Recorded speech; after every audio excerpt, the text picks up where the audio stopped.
¿Qué ocurre con nosotros después de morir? ¿Qué pasa con el alma cuando deja el cuerpo? En las sierras, en los montes y en los pueblos originarios de este territorio, la respuesta nunca fue simple. La muerte no es un final, es tránsito. Y hoy vamos a entrar en este misterio, en los ritos que acompañan a los muertos y en las formas en que distintas culturas de América del Sur han entendido este pasaje entre mundos. Soy Laurelín, bruja de la sierra, y en este episodio, el número 19, vamos a hablar de la muerte, el duelo y los rituales que mantienen vivo el vínculo con los ancestros. Estamos entrando en un momento muy particular del año. En el hemisferio sur nos acercamos a la noche del 30 de abril, lo que muchas tradiciones contemporáneas de brujería reconocen como Samhain o Samhain o la noche de Halloween en su contraparte estacional del hemisferio sur. Es el momento del calendario en el que el ciclo de la naturaleza entra en su fase más oscura. Los días se acortan, el frío comienza a instalarse y el paisaje empieza lentamente a retirarse hacia el silencio del invierno. En muchas cosmologías mágicas, este periodo del año está asociado con la muerte, con los ancestros y con el mundo de los espíritus. Se suele decir que durante este momento del ciclo, el velo entre mundos se vuelve más delgado, no necesariamente porque los muertos regresen, sino porque la memoria, el territorio y la dimensión espiritual del mundo se vuelven más perceptibles para quienes saben mirar y escuchar. Por eso durante este mes y en los próximos episodios del podcast vamos a estar explorando temas vinculados con esta parte del ciclo: la muerte, el duelo, los ancestros y las distintas formas en que las culturas humanas han comprendido este tránsito entre mundos. Cuando observamos las prácticas funerarias desde una perspectiva antropológica, lo primero que aparece es que la muerte rara vez se entiende simplemente como un hecho biológico. En prácticamente todas las culturas humanas, la muerte es un tránsito, un pasaje de un estado de existencia a otro. Los rituales funerarios existen justamente para acompañar este pasaje y para reorganizar el mundo de los vivos después de la pérdida. El antropólogo Robert Hertz señalaba a comienzos del siglo XX que la muerte no afecta únicamente al individuo que muere, sino al orden simbólico de toda la comunidad. Cuando alguien muere, algo se desestructura momentáneamente. Las relaciones cambian, los roles se modifican y la comunidad atraviesa un periodo de inestabilidad simbólica. Los rituales funerarios cumplen entonces una doble función: ayudan al espíritu en su tránsito y al mismo tiempo restauran el equilibrio entre los vivos. Algo similar había señalado también el antropólogo Arnold van Gennep en su estudio clásico sobre los ritos de paso. Para él, muchos momentos importantes de la vida humana, el nacimiento, la iniciación, el matrimonio, la muerte, se estructuran en tres fases rituales: una fase de separación, un periodo liminal en la que la persona se encuentra entre estados y finalmente una reintegración dentro del nuevo orden. La muerte, desde esta perspectiva, no es simplemente un final, sino un proceso ritual que transforma la posición de una persona dentro del mundo. En muchas sociedades tradicionales, la muerte no ocurre en un solo momento. Existe una diferencia entre la muerte física del cuerpo y la muerte social o espiritual de la persona. Hertz observó que en numerosas culturas el espíritu del difunto puede permanecer durante un tiempo en una condición intermedia. No pertenece completamente al mundo de los vivos, pero tampoco ha llegado todavía al lugar de los ancestros. En este estado intermedio es delicado y necesita ser acompañado. Los velorios, las vigilias, los cantos funerarios y las ofrendas cumplen justamente la función de guiar ese tránsito. Los vivos acompañan al muerto para que encuentre su camino hacia el mundo espiritual. En muchas cosmologías indígenas de América del Sur, este proceso tiene una dimensión profundamente territorial. El mundo no está compuesto solamente por humanos vivos, sino también por ancestros, espíritus del monte, dueños de los lugares y múltiples presencias invisibles que forman parte del mismo tejido del mundo. Algunos antropólogos contemporáneos, como Eduardo Viveiros de Castro, han señalado que en muchas cosmologías indígenas americanas los muertos continúan siendo personas, aunque desde otra perspectiva del mundo. No desaparecen simplemente, sino que cambia su modo de existencia dentro de una red más amplia de relaciones. Algo parecido observa también el antropólogo Philip de Escola cuando analiza las cosmologías indígenas americanas. Desde esta perspectiva, la separación moderna entre naturaleza y cultura simplemente no existe. El territorio, los animales, los humanos y los espíritus forman parte de un mismo campo relacional. El paisaje no es un escenario vacío, sino un espacio vivo poblado por múltiples formas de presencia.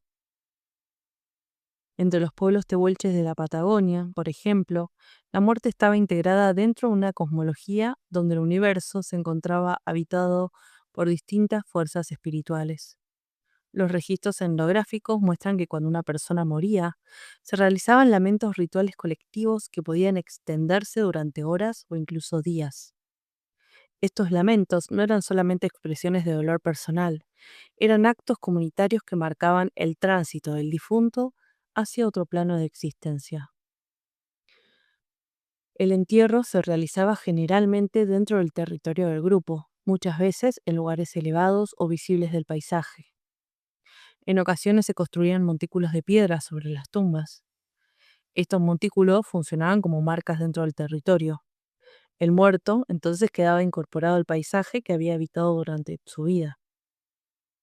En algunos casos se colocaban junto al difunto objetos personales, armas o herramientas.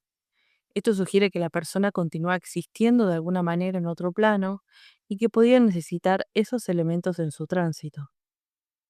También existen registros de que ciertas pertenencias del muerto eran destruidas o abandonadas, posiblemente para evitar que su presencia espiritual permaneciera ligada a los objetos del mundo de los vivos. En la cosmovisión mapuche encontramos una concepción especialmente rica del destino del alma después de la muerte. El funeral mapuche, conocido como el Ubun, es un ritual complejo que acompaña el viaje del espíritu hacia el mundo de los ancestros. Según muchos relatos tradicionales, cuando una persona muere, su espíritu, llamado Alwe, inicia un recorrido hacia otro plano de existencia. Este viaje no es inmediato ni automático, requiere acompañamiento ritual. Durante el velorio se realizan cantos, discursos y vigilias que recuerdan la vida del difunto y ayudan a orientar su tránsito espiritual. En algunos relatos cosmológicos, el espíritu debe atravesar ciertos lugares o límites antes de llegar al espacio donde habitan los antepasados. El territorio tiene un papel central en este proceso. Los ancestros no están completamente separados del mundo de los vivos, sino que continúan formando parte del equilibrio natural del paisaje y de la comunidad. Algo similar aparece en las antiguas culturas del noroeste argentino, vinculadas a los diaguitas calchaquíes. La, ar- la arqueología ha encontrado numerosos entierros acompañados por ofrendas, vasijas, alimentos, adornos y objetos personales. En algunos casos, los restos eran colocados en urnas funerarias decoradas con símbolos que reflejaban la cosmovisión de estas culturas. Estas prácticas sugieren que la muerte era entendida como un tránsito hacia otro estado de existencia, donde la persona continuaba manteniendo necesidades y vínculos. Los muertos no eran completamente separados de los vivos. De hecho, muchos entierros se encontraban cerca de espacios habitacionales, lo que indica que los ancestros permanecían simbólicamente presentes dentro de la vida comunitaria.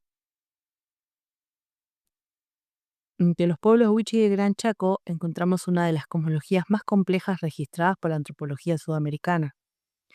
El antropólogo Alfred Metro describió un universo profundamente poblado por espíritus y fuerzas invisibles. El monte no es solamente un espacio natural, sino un territorio espiritual donde habitan múltiples entidades. Según sus registros, los Wichis consideran que el ser humano posee más de un componente espiritual. Durante la vida, estos componentes pueden separarse en sueños o estados de trance. Cuando una persona muere, estos componentes siguen destinos diferentes. Uno inicia su camino hacia el mundo de los muertos, mientras otro puede permanecer durante un tiempo cerca del mundo humano. Por esta razón, el periodo inmediatamente posterior a la muerte es considerado especialmente delicado. En algunos casos se evitaba pronunciar el nombre del difunto para no llamar su presencia. También podían modificarse ciertas prácticas cotidianas dentro del espacio doméstico para marcar que el equilibrio del mundo había cambiado. Investigadoras investigaciones posteriores también sobre cosmologías chaqueñas, como las de Diego Villar, muestran cómo el monte es concebido como un espacio lleno de presencias espirituales. Dentro de este mundo invisible, los muertos pueden transformarse y pasar a habitar otro tipo de existencia dentro del mismo territorio. Estas ideas aparecen también en muchos relatos mitológicos recopilados en distintas regiones de América. En el libro Ullanaguni de Alfredo Péculo y Melissa Martí de Saldao, se recogen narraciones donde el alma de difunto emprende un viaje después de la muerte.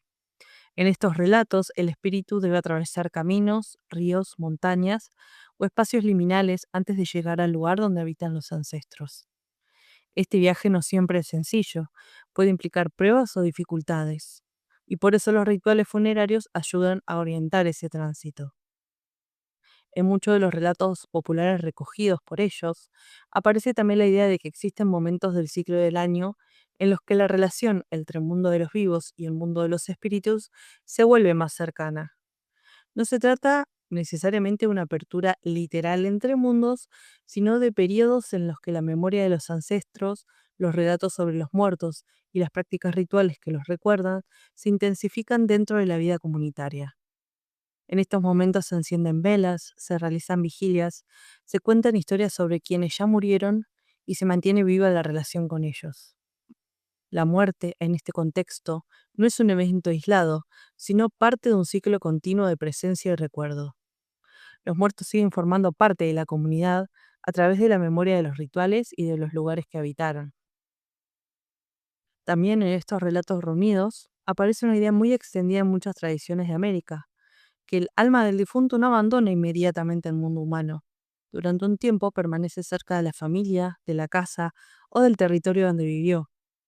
Ese periodo de cercanía es justamente el momento en el que en la comunidad se realizan los velorios, los cantos, los rezos y las ofrendas.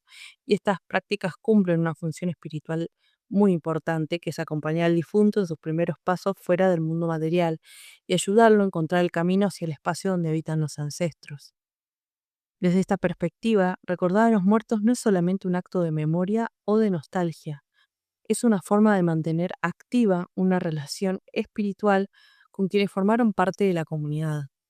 Los relatos, los rituales y las vigilias funcionan como puentes simbólicos entre generaciones. Y quizá por eso en muchos lugares de América, los muertos no son pensados como ausentes, sino como presencias que continúan acompañando la vida de los vivos desde otra dimensión del mismo mundo. En el mundo andino del noreste argentino, esta idea aparece con mucha claridad. En el libro Ritos y ceremonias andinas en torno a la vida y a la muerte, se describe cómo la muerte se entendía como un proceso que se desarrolla a lo largo del tiempo. El velorio reúne a la comunidad alrededor del cuerpo durante toda la noche. Se rezan oraciones, se comparten alimentos y se mantiene una vigilia colectiva que tiene la función de acompañar el alma en sus primeras horas fuera del cuerpo. Durante este periodo, se cree que el espíritu todavía permanece cerca del mundo de los vivos y necesita orientación para iniciar su camino hacia el mundo de los ancestros. Posteriormente pueden realizarse ceremonias que ayuden a completar este tránsito e integrar al difunto dentro del mundo de los antepasados. Estas ceremonias también ayudan a reorganizar la vida de la comunidad después de la pérdida. En la cosmovisión andina, el territorio tiene una dimensión espiritual fundamental. Las montañas, los cerros y las quebradas no son simplemente elementos del paisaje, son entidades vivas vinculadas al equilibrio del mundo. Los muertos pasan a formar parte de esa dimensión invisible del territorio. Como han señalado varios estudios sobre religiosidad andina, entre ellos los trabajos del historiador Nathan Watchell, los ancestros continúan participando en la vida de la comunidad a través de la memoria, las ofrendas y las ceremonias. Desde una perspectiva eh, que es la que estamos planteando acá, el duelo no se entiende solamente como un proceso emocional individual, sino como un proceso colectivo que reorganiza la relación entre los vivos, los muertos y el paisaje espiritual que comparten.